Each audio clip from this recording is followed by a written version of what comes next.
ಭಾಷೆಯಲ್ಲೇ ಒಂದು ಹೊಸ ಒಂದು ಅರ್ಥನೀತಿಯನ್ನು ಮಾಡಿಕೊಂಡು ಮಾಡಿದರೆ, ಒಂದು ವೇಳೆ ನೀವು ಸಕ್ಕರೆ ಬೇಕಾಗಿದ್ದರೆ ಬೆಲ್ಲ ತಯಾರು ಮಾಡಿರಿ. ಪ್ರತಿಯೊಂದು ಹಳ್ಳಿಯಲ್ಲಿ ನಾವು ಗಾರಗಳನ್ನು ತಯಾರು ಮಾಡೋಂಥ ಮಾಡಿದ್ರೆ ಈ ಸಾರಾಯಿ ಲಾಬಿ ಸಕ್ಕರೆ ಲಾಬಿ ನಮ್ಮನ್ನು ಆಳೋದು ತಪ್ತದೆ ಇಲ್ಲೂ ಅನ್ನೋ ಮಾತನ್ನು ಇಲ್ಲಿ ನೆನ್ಪಿಟ್ಕೊಂಡು ಈ ಮಾತು ಯಾಕೆ ಮತ್ತೊಮ್ಮೆ ಹೇಳ್ತಾ ಇದ್ದೀನಪ್ಪ ಅಂತಂದ್ರೆ, ಇದು ಇವತ್ತು ಅನಿವಾರ್ಯದ ಹೊಸ ಅರ್ಥನೀತಿ ಮಾಡಬೇಕಾಗಿದೆ, ಹೊಸ ವಿದೇಶಾಂಗ ನೀತಿ ಮಾಡಬೇಕಾಗಿದೆ.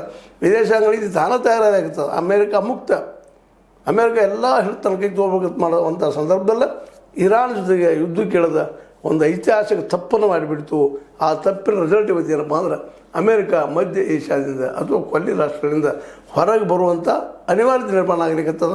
ಅದೇನಾಗ್ತದೆ ನೋಡ್ಬೇಕಾಗಿದೆ. ಯಾಕಂದ್ರೆ ಉಳಿಸಬೇಕಾಗಿತ್ತಂದ್ರೆ ಇರುವ ಹಾಗೆ ಒಂದು ಅಮೇರಿಕ ಇರಾನ್ ಜೊತೆಗೆ ಮತ್ತು ಇದ್ರ ಜೊತೆ ನಮ್ಮ ಚೈನಾ ಜೊತೆಗೆ ಯುದ್ಧಕ್ಕೆ ಇಳಿದ ಗೆಲ್ಲಬೇಕಾಗಿದೆ. ಗೆಲ್ತಾರ? ಇವತ್ತಿನವರೆಗೆ ಒಂದು 22 ದಿನದ ಯುದ್ಧ ನಡೆದ, ಇದರಲ್ಲಿ ಎಷ್ಟು ಮಟ್ಟಿಗೆ ಗೆದ್ದರು ಅನ್ನೋದು ನಾವು ವಿಮರ್ಶೆ ಮಾಡಿದಾಗ ಗೊತ್ತಾಗ್ತದೆ ಎಷ್ಟಾಯಿತು ಅಂತೇಳಿ. ಯಾಕಂದರೆ ಯುದ್ಧ ಅಂದ್ಕೊಂಡಷ್ಟು ಸುಲಭವಿಲ್ಲ.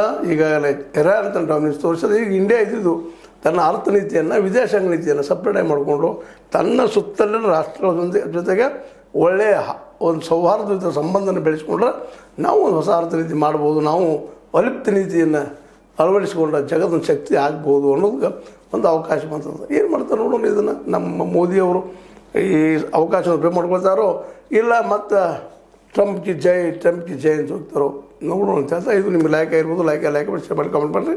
ಜೊತೆ ಸಬ್ಸ್ಕ್ರೈಬ್ ನಿಲ್ಲಿಸ್ಲಿಕ್ಕೆ ಹೋಗ್ಬಾರ್ದು. H16 ನ್ಯೂಸ್ ಅರ್ಥ ತಿಳಿಸಿ ತರಬೇಕು. ಸತ್ಯದ ಕೈಗಳಲ್ಲಿ ವಂದನೆಗಳು.